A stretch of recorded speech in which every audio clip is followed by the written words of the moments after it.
વિદ્યાર્થી મિત્રો, જય સ્વામિનારાયણ. ધોરણ 6 વિષય વિજ્ઞાન, એકમ નંબર 10, પ્રકરણ 10, ગતિ અને અંતરનું માપન. મિત્રો, આગળના વિડીયોમાં આપણે વિડીયો દ્વારા, ચિત્રો દ્વારા સરસ મજાના પાઠની માહિતી મેળવી, પાઠની સમજૂતી મેળવી. તેમાં માપન, પરિવહન, માપ લેવું, એકમ, ગતિશીલતા કોને કહેવાય છે, એકમ કોને કહેવાય,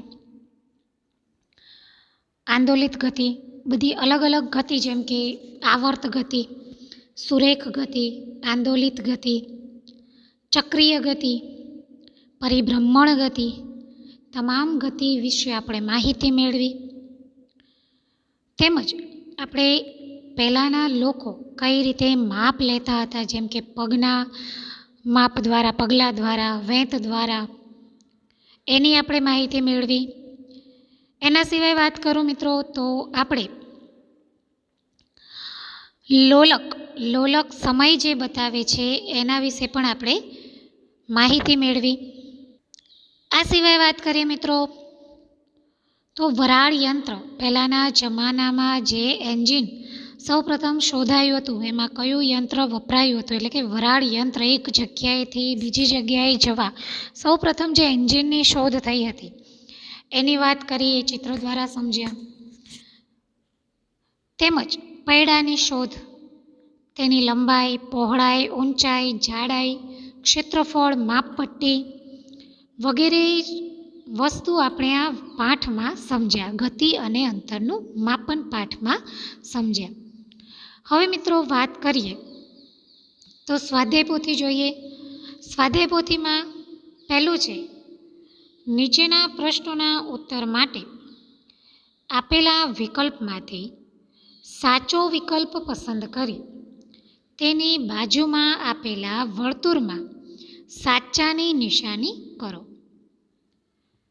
તો જોઈએ, પહેલું છે, પ્રાચીન સમયમાં જળમાર્ગમાં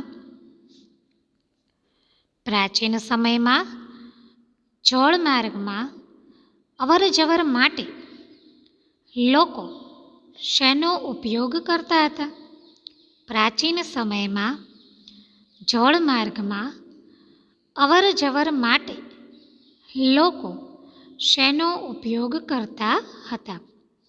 મિત્રો, જ્યારે પહેલાંના સમયમાં અવરજવર કરવું હતું, એટલે કે જળમાર્ગ માટે, તો કે મોટા મોટા વાહનો તો એ વખતે હતા નહીં, કારણ કે એન્જિનની શોધ થઈ ન હતી. પરંતુ લોકો લાકડા દ્વારા હોડી બનાવતા હતા. અને તમે જોયું હશે ઘણા અલગ અલગ મૂવીઝમાં, કોઈ એવા કાર્ટૂનમાં કે લાકડાની હોડી હોય છે, પછી હલેસો હોય છે, જેના દ્વારા પાણી પાછું નાખે જેથી આગળ હોડીનો વેગ મળે છે, જેથી આગળ હોડી ચાલે છે. જ્યારે પાછળ ફેંકાય છે પાણી ત્યારે આગળ એને વેગ મળે છે કોઈ પણ વસ્તુને, જેના દ્વારા તે આગળ ધક્કો લાગે છે અને જેથી એ ચાલે છે. તમે મિત્રો વેસ્ટમાંથી બેસ્ટમાં પણ હોડી બનાવી છે, જેમાં તમે જોયું છે. તો પ્રાચીન સમયમાં જે જળમાર્ગમાં અવરજવર માટે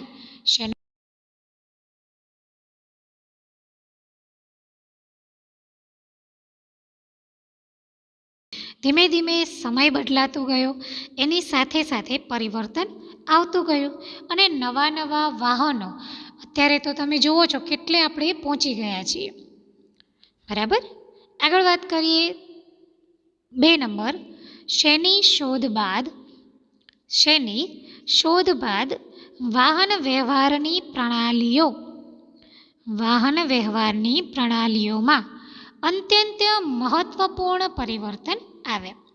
શેની શોધ બાદ વાહન વ્યવહારની પ્રણાલીઓમાં અત્યંત મહત્વપૂર્ણ પરિવર્તન આવે છે? તો કઈ શોધ થઈ જેથી વાહન વ્યવહારની પ્રણાલીમાં સુધારો આવ્યો છે?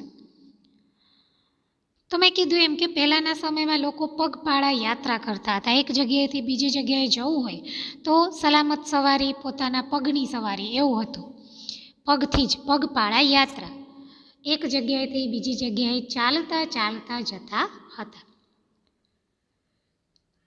જેથી ઘણા સમય થઈ જતો હતો, ઘણા સમય લાગી જતો હતો જવામાં. પરંતુ જેમ જેમ માણસ આદિમાનવમાંથી જેમ જેમ માણસ સુધરતો ગયો, પ્રગતિ કરતો ગયો, કંઈક નવું શોધતો ગયો, એમ સૌથી પહેલાં એણે પૈડાની શોધ કરી. અગ્નિ, ખેતી, સૌથી પહેલાં તો કે અગ્નિની શોધ કરી, જેથી એ કાચું ખાતો હતો તો એણે પકવીને ખાધું. પછી એણે ધીમે ધીમે એની જે શોધ થતી ગઈ, એટલે કે વાહન વ્યવહારની જે પ્રણાલી છે એમાં સૌથી પહેલાં એણે શું શોધ્યું? સીધું તો એન્જિન શોધવું નહોતું કે ભાઈ ચલો સીધું એન્જિન મળી ગયું છે તો ચલાવો, એવું નહોતું.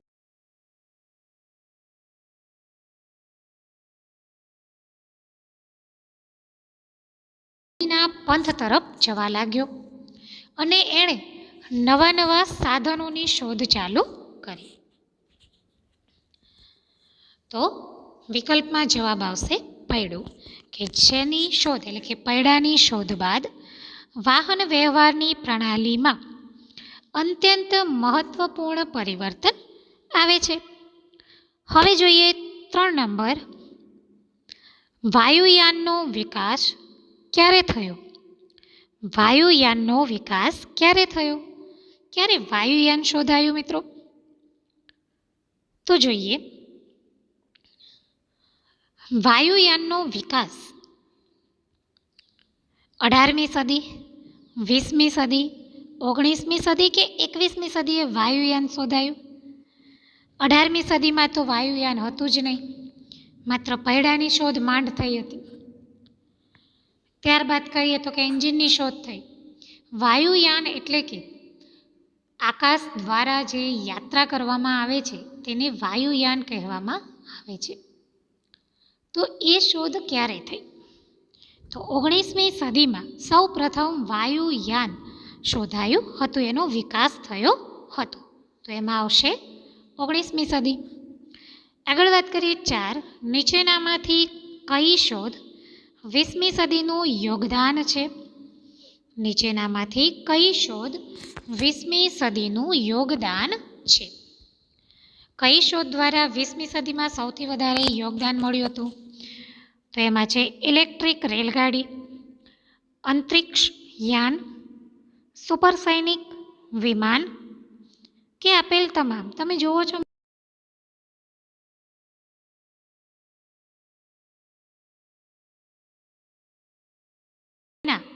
તો કે છે ઇલેક્ટ્રિક રેલગાડી પણ છે, અંતરિક્ષ યાન પણ છે, સુપરસોનિક પણ વિમાન પણ છે, સુપરસોનિક વિમાન એ પણ છે. તો કે આ તમામ વસ્તુ અત્યારની યાદીમાં છે. આ તમામ વસ્તુઓ અત્યારની યાદીમાં છે તો એનો મતલબ થાય છે કે આપેલ તમામ. હવે 5, કઈ સંસ્કૃતિના લોકોએ ચોક્કસ લંબાઈના સારા એકમનો ઉપયોગ કર્યો હશે એવું લાગે છે? કઈ સંસ્કૃતિના લોકોએ ચોક્કસ લંબાઈના સારા એકમનો ઉપયોગ કર્યો હશે એવું લાગે છે? હડપ્પા, સિંધુ, મિસર કે એક પણ નહીં? તો એમાં આવશે હડપ્પા સંસ્કૃતિના લોકોએ ચોક્કસ લંબાઈના સારા એકમનો ઉપયોગ કર્યો હશે. આગળ 6, પ્રાચીન સમયમાં લોકો લંબાઈના એકમ સ્વરૂપે શેનો ઉપયોગ કરતા હતા? પ્રાચીન સમયમાં લોકો લંબાઈના એકમ સ્વરૂપે શેનો ઉપયોગ કરતા હતા? ફૂટ, ઇંચ, મીટર કે પગલાંનું માપન? પ્રાચીન સમયમાં લોકો શેનો ઉપયોગ કરતા હતા લંબાઈ માપવા માટે? ફૂટ, ઇંચ, મીટર કે પગલાંનું માપન? તો એમાં આવશે ફૂટ. શેનો ઉપયોગ કરતા હતા મિત્રો? પ્રાચીન સમયમાં લોકો લંબાઈના એકમ સ્વરૂપે ફૂટનો ઉપયોગ કરતા હતા. આગળ છે 7 નંબર, રોમવાસી શેના દ્વારા લંબાઈ માપતા હતા? રોમવાસી શેના દ્વારા લંબાઈ માપતા હતા?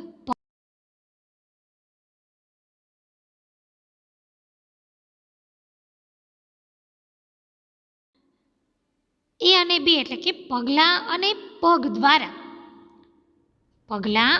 પગ દ્વારા લંબાઈ માપતા હતા. તો બંનેનો સમાવેશ થાય છે, એનો મતલબ કે ડી, એ અને બી બંને.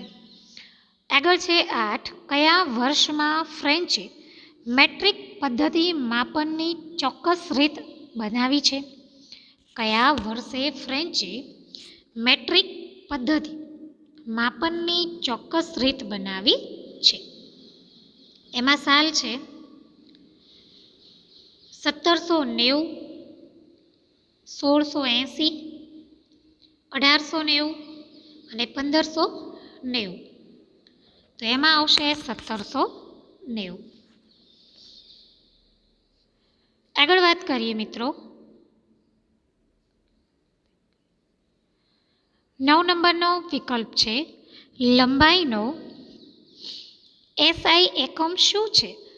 લંબાઈનો SI એકમ શું છે? સેન્ટીમીટર, મીટર, કિલોમીટર કે કિલોગ્રામ?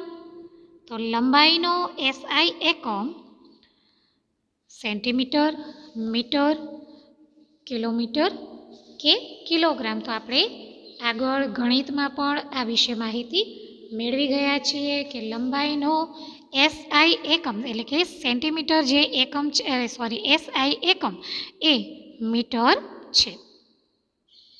તેમાં આવશે મીટર. હવે વાત કરીએ 10 નંબર, 1 મિલીમીટર બરાબર કેટલા સેન્ટીમીટર? તો એનો જવાબ 100, 1000, 10 કે 100. 11 નંબર, 1 સેન્ટીમીટર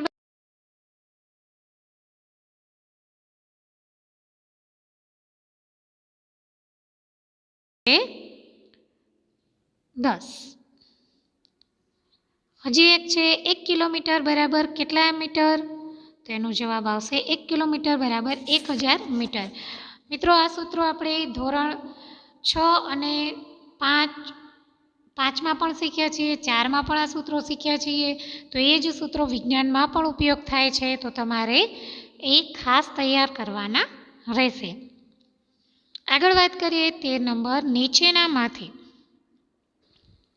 શું માપવા માટે મેઝરિંગ ટેપનો ઉપયોગ કરવામાં આવે છે? કોને માપવા તમે મેઝરિંગ ટેપનો ઉપયોગ કરી શકો છો? વૃક્ષની જાડાઈ, ટેબલની લંબાઈ, તમારી છાતીનો ઘેરાવ કે આપેલ તમામ? કઈ વસ્તુને માપવા તમે મેઝરિંગ ટેપ તમે જોઈ છે? તમે જ્યારે દરજી જોડે કપડાં સીવડાવવા જાઓ છો ત્યારે આ ટેપનો ઉપયોગ થાય છે, જેના દ્વારા તમે વૃક્ષની જાડાઈ માપી શકો છો સરળતાથી. ટેબલની લંબાઈ જે છે આપણે સીધે સ્કેલથી માપવા જઈએ તો ઘણી બધી વાર લાગે છે, વેતથી પણ વાર, પરંતુ આ મેઝરિંગ ટેપ જે છે, મેઝરિંગ ટેપથી સરળતાથી માપી શકાય છે. તમારી છાતીનો ઘેરાવ, બોડીનું માપ જે છે એ પણ સરળતાથી માપી શકાય છે. તો એનો મતલબ થાય છે કે ભાઈ આ જવાબમાં આપેલ તમામ સમાવેશ થાય છે, કે આપેલ તમામને મેઝરિંગ ટેપ દ્વારા માપી શકાય છે. હવે વાત કરીએ નીચેનામાંથી કઈ વસ્તુઓ ગતિશીલ નથી?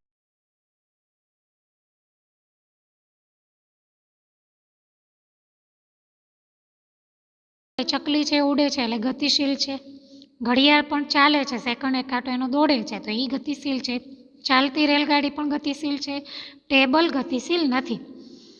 બરાબર, તો એમાં આવશે ટેબલ. 15, વસ્તુઓ સરળ રેખામાં ગતિ કરે તેને કેવી ગતિ કહે છે? સીધી રીતે જે ગતિ થતી હોય તેને કેવી ગતિ કહેવામાં આવે છે? સુરેખ ગતિ, રેખીય ગતિ, એ અને બી બંને કે વક્ર ગતિ? તો વસ્તુઓ સીધી રેખામાં ગતિ કરે છે તેને કેવી ગતિ કહેવામાં આવે છે? સીધી પણ એટલે કે સુરેખ ગતિ પણ કહેવાય, અને રેખીય એટલે કે એક જ રેખામાં ગતિ થતી હોય તો એ સરળ ગતિ જ કહેવાય ને. તો એનો મતલબ થાય છે કે ભાઈ વસ્તુઓ સરળ રેખામાં જે ગતિ કરે છે એને સુરેખ ગતિ તેમજ રેખિક ગતિ પણ કહેવામાં આવે છે. તો એ અને બી બંને. 16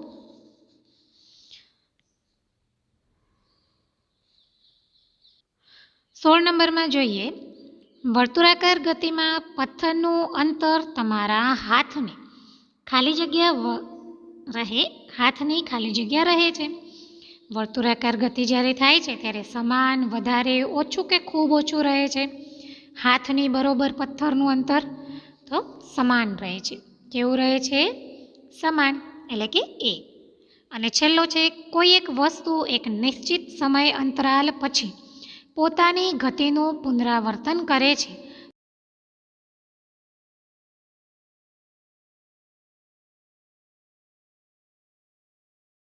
પુનરાવર્તન થતી હોય તો એને આવર્ત ગતિ કહેવામાં આવે છે. તો મિત્રો, આજે આપણે સ્વાધ્યાય પોથીના વિકલ્પો સમજ્યા, તેની સાથે સાથે વધારાની માહિતી પણ સમજ્યા. તો મારી સાથે તમારે પણ સ્વાધ્યાય પોથીમાં આ વિકલ્પો મારી સાથે જ તમારે કરવાના રહેશે. જય સ્વામિનારાયણ.